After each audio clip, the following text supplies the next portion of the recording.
Hi there, Libras. Welcome to your weekly reading. What I'm seeing is there's a little creek or a little, it's a small body of water. So it's like a little stream. And I see you building a bridge to get to the other side. And the bridge is made from, brick or stone. So you're putting in cement and you're building it in a way where it's sturdy. It's not just, some flimsy wooden bridge or straw bridge. You're making sure that not only are you building it so that other people could benefit from it, but I feel like you're trying to do things right. And the message of, repairing rifts or mending bridges between you and another person. That's what I feel, though, is coming through when it comes to building these bridges, fixing these bridges. And so the theme of this reading is about, mending bridges between you and other people. If there have been situations where, for whatever reason, too much has been said, too many things have happened, and there might have been falling out between you and another person, I feel like it's almost as if you are trying to repair the rift. You're trying to make amends. You're trying to do things to bring them back into your life, or extending that invitation for forgiveness and to let bygones be bygones between you and another person. I also feel like for some of you, I'm sensing that you might deal with somebody who might have, dependency issues. Either they are financially just irresponsible. They might have addictions as well. And so the way that they behave is when they need something, they're very sweet and they come to you. But then I feel like, their dependency issues take over. And I feel like they know how to manipulate in order to get what they want. And so, for example, if they need, cash to buy whatever it is that they need to buy, they're very, very sweet. And then when they don't need you, then they don't even give you the time of day. So I see that element here. And I feel like it's somebody that, it could be like a family member, somebody that you care for. And so on the one hand, you know what they're up to. You don't want to enable that behavior. But on the other hand, it's really hard for you to say no to somebody that you love. Okay? It's really hard for you to turn them down. It's really hard for you to say no when they turn on the charm. And honestly, I feel this energy can flow both ways, because when I heard myself say charm, I always think of Libras as the charmer. So I feel like this energy can go both ways. And so over time, one person feels very used, and then it's one person who constantly gives and gives and gives, and the other person takes and takes and takes. And one person feels very used. And so I feel like somebody is out trying to mend that broken relationship, trying to make things better, trying to make amends, okay? And it's great. It's a good time overall to kind of rectify situations. I'm also feeling as well, somebody is coming out of either depression or drug abuse. They're trying to, I feel them getting stronger. So mentally, they're getting stronger. They're able to understand that when it comes to the addiction or when it comes to the situation, it kind of took over their lives. Okay, so they're trying to make amends. I see somebody doing like the 12-step program, like it could be AA, it could be drug addictions, whatever it is, and they're trying to apologize to all the people in their lives that they have not been good to. So somebody's trying to make amends. And then I'm also seeing somebody overcoming like physical addictions. They've dealt with the chills and the fevers and the pains and all of that. And they've conquered it, and now they're clean. And I see them, getting physically a lot stronger too, mentally and physically. They're getting a lot stronger. They're able to kind of live through this really dark period in their lives, but now they're stronger as a result of it. And I feel for some of you, this is somebody you really care about. It's somebody that is meaningful to you and is around you, and they're able to make really positive transitions in their life. So if that is the case, let bygones be bygones and be as emotionally supportive as you can when this person is going through, you know, such a profound transformation in their lives, okay? I'm seeing as well, for some of you though, I definitely see like three people in a relationship. I'm feeling like some of you are in a committed relationship and you have a new attraction, like a very strong soul connection that is coming into the picture with somebody else. And I feel like you're looking at your hands and you're like, my hands are tied, there's nothing I can do. But the soul connection is very undeniable. What I have here is the Two of Cups. They're looking at each other and they both recognize the connection that they have with one another. And I feel almost like it's nothing can be done, nothing can be acted upon because you're in a relationship. And yes, this connection is very strong, it's undeniable, and the other person's aware of it too, but they're also aware that your hands are tied. So unless you move away from it, unless you make some major transformation in your life with the Death card here and move away from it, then the two of you can be together. And I feel like some of you are contemplating, you know, like you're building that bridge to extend across the river or the stream so that you can get to the other side. It's a slow process. You're building it brick by brick. It's going to take some time and you're doing it on your own. So I feel like some of you are thinking about possibly leaving a partner or leaving a marriage situation, and you're biding your time, or you're waiting for the perfect moment, or you're trying to get everything in order first before you make this transition. You're getting, you know, your finances sorted out. You're trying to figure out, where am I going to stay? Where are the kids going to go? And I feel like you might be doing it by yourself. Like you might be consulting a lawyer without your partner knowing. You might be checking your bank account, trying to talk to a financial planner in order to get the process started.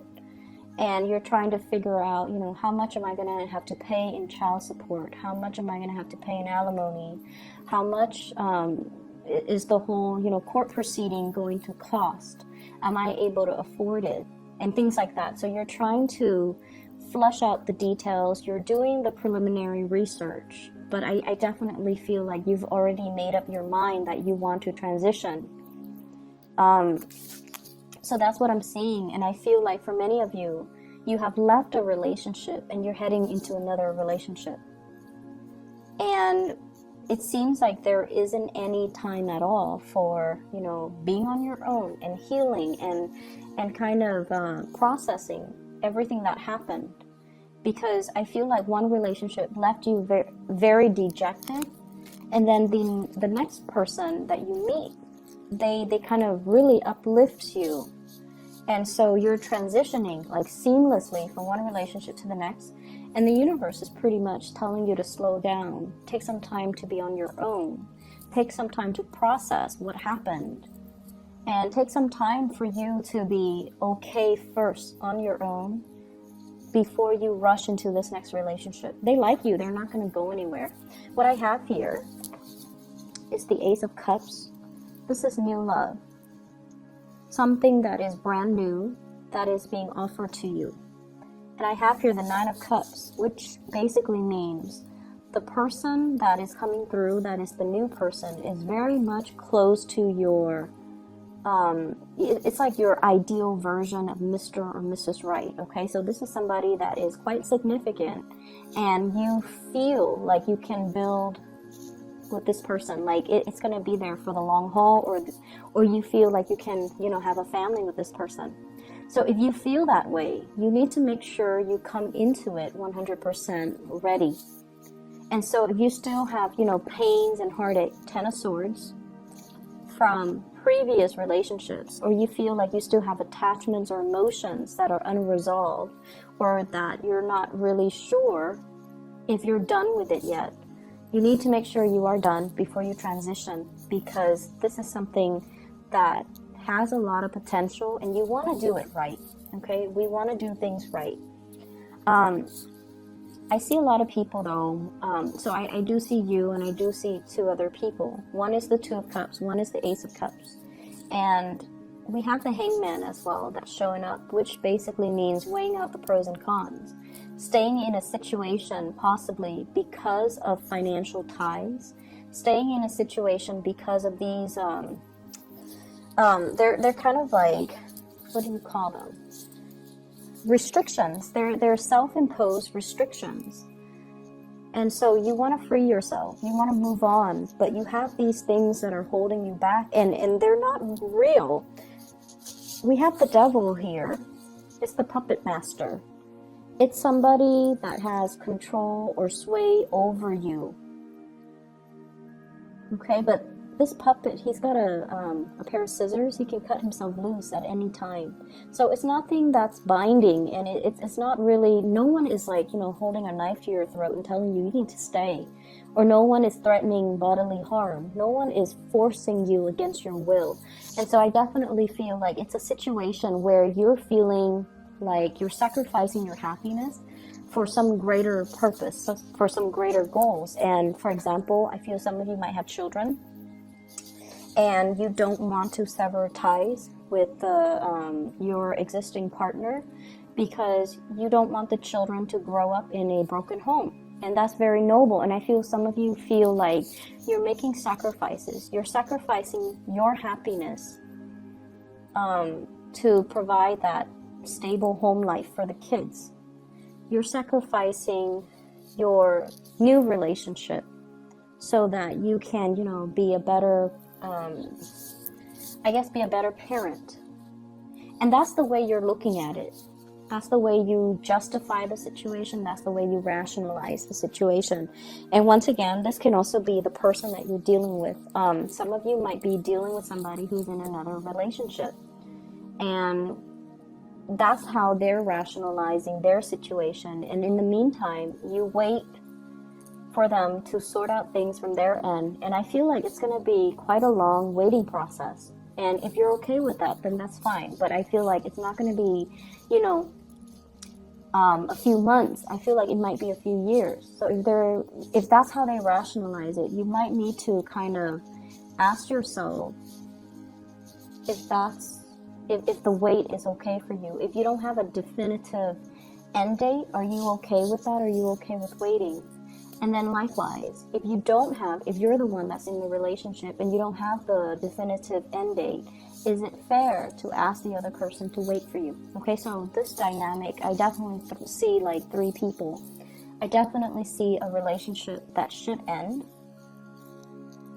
And I feel like a new relationship has the potential to be really great. But for whatever reason, somebody's rationalizing staying in a situation because they feel like there's a more noble,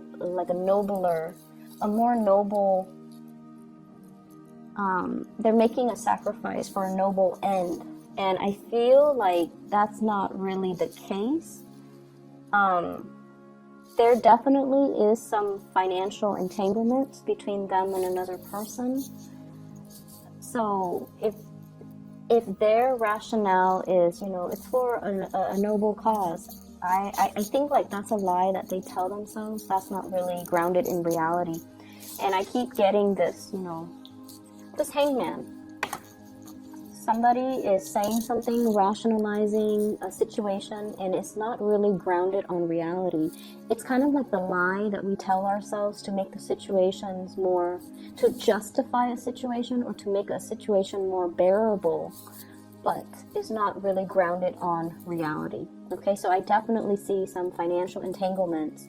That's disallowing one person to leave, and that's all it is. It has nothing to do with a noble cause or anything like that. And so let's not fool ourselves. I just feel like I just feel like if someone just makes up their mind and leaves the situation, everything would be so much better. All the cards on the bottom row promise a lot of new beginnings and love and abundance. We have here the Two of Cups, the Death card, the Nine of Cups, which is a wish card, the Ace of Cups, which is the brand new love, and the Four of Swords, which is, no more fighting, no more pettiness, an end to all of that, and spiritual ascension. So everything here is just really, really good. If somebody chooses to just walk away and move on to the new phase in their lives, everything will be so much better.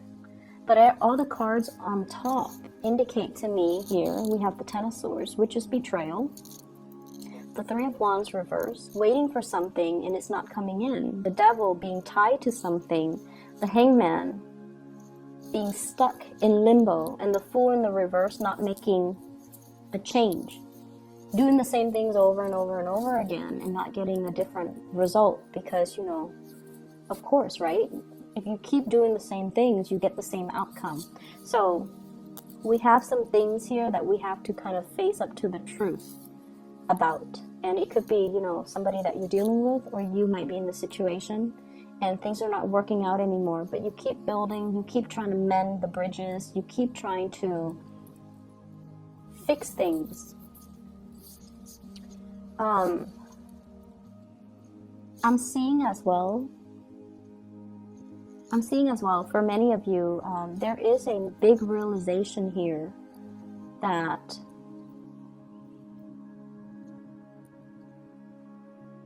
what I'm feeling is there might be friends or there might be habits that you're headed towards that might not be good for you, okay? I see overindulgence. I also see a lot of drugs and alcohol and dependency, and I honestly feel drugs. And so you could be whatever age watching this, but I feel almost like you want to be a little bit careful about who you surround yourself with, and you want to be careful about the choices that you make, and you want to be careful as well.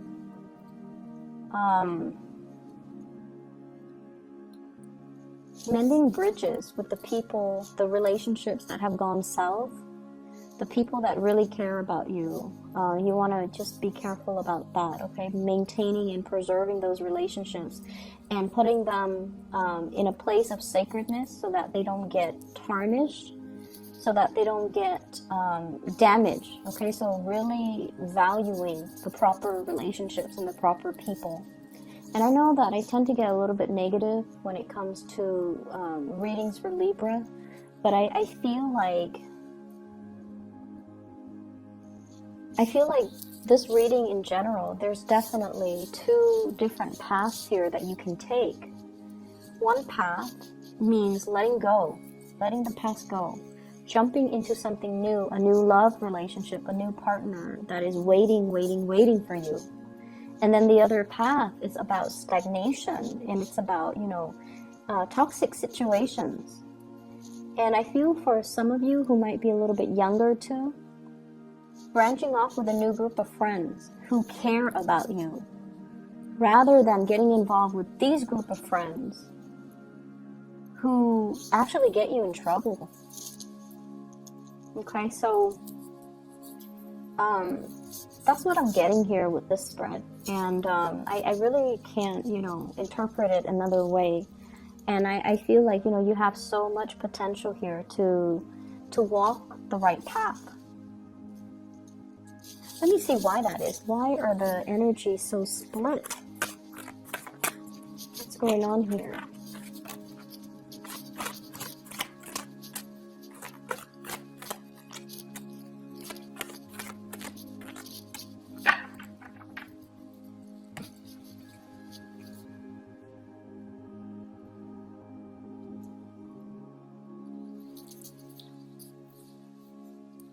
So once again, this reading might run longer than expected, but I feel like I want to get the message why the energy is so split right down the middle. First of all, we have here the world, and this usually denotes to me as well, a sense of protection. And here's the thing, when it comes to this protection, there is divine protection where, and Sagittarius, they get this because they are always divinely guided and protected. They're kind of clumsy, and a lot of the times they overestimate their abilities. And I don't know if Sagittarius are cross-watching. If you are, no offense, but Sagittarius tend to overestimate the capabilities. They overextend their time, and they're a little bit more accident prone. But they always bounce back. They always, land on their feet. It's divine protection. They're divinely protected by their ruling planet Jupiter. Okay? And then I feel for many of you, there's a sense here about somebody being very sheltered. Okay? Protection coming from, not so much from the divine, but coming from a physical person. Every time you run into trouble, somebody is there to bail you out. Okay, so it's like you're living in a bubble. You're living in a bubble, and you feel like life can never go wrong, because every time something happens, somebody comes and bail me out. And obviously, this is not going to apply to everybody. It's going to apply to those select few that are dealing with this issue, because I'm asking why the energy is so split down the middle. It's like you're hitting a fork in the road, and you're trying to decide on the path that you want to take, and one path will negate the other. If you choose this path where you're surrounding yourself with the wrong people and getting tempted to do the wrong things, that's what life is going to be like. Stagnation, lack of progress, okay? If you're choosing this really beautiful path, new friends, self-love, moving forward, recognizing, like mending bridges, okay? Mending the rifts between you and other people. Acknowledging the mistakes that we have made to create these rifts. And then aiming to not make those mistakes in the future. I feel like it's going to allow you to reach a place of harmony. But going back to this, every time we make a mistake, somebody comes into the picture and bail us out. We don't learn. We don't learn as a result. And I feel like this is what life is about. Every time you've made a mistake in the past, somebody has come and bailed you out. And so you're at this junction in your life right now, and you feel like, oh, if I take this path here, which is not good for me, at the end of the road, somebody's gonna, bail me out. And that's a fallacy. I don't think that's gonna happen. But you believe in it. And so what you do right now is very, very important, Libra. Don't let the choices that you make negatively affect the people around you. And especially, don't let the choices that people around you negatively affect your life as well. Surround yourself with better people. Surround yourself with people that really care about you. Okay? You have a lot of love here. So that's what I'm feeling, and I feel like that's why the cards are so clearly split down the middle. A lot of the times, life deals us with difficult circumstances and difficult situations, because before we were even born, we sign a soul contract. The lessons that we want to learn, the people that we want to meet, the people that we choose to be with, all of those are basically signed and created with your soul contract. And I feel like you have a lot of soulmates along the way that are trying to, they're in your life to show you a better way, to help us alleviate a situation. And I feel like you might not have realized who those people are until they're no longer in the picture. And then I also feel like, the life that you have chosen, it comes with a lot of divine protection. People protecting you, sheltering you from the negative things. But I feel like it's disallowing you an opportunity to really live your life, make your own choices, and to deal with your own consequences of those choices, because they always are there to soften the blow or cushion the fall or protect you in some way. And it's creating this false sense of security is what I'm feeling. I hope the reading makes sense, and I hope you choose the right path. I honestly hope the reading resonates, okay? Because, you know, I feel like somebody needs to hear this message. So I hope it is helpful. I hope that you have a very wonderful holiday season. Spend the time with your family. And once again, you know, mend those bridges, okay? It's never too late. And I'll talk to you guys next week, okay? Hopefully the reading will be a lot less muddled, okay? So my apologies. Take care of yourself, Libras.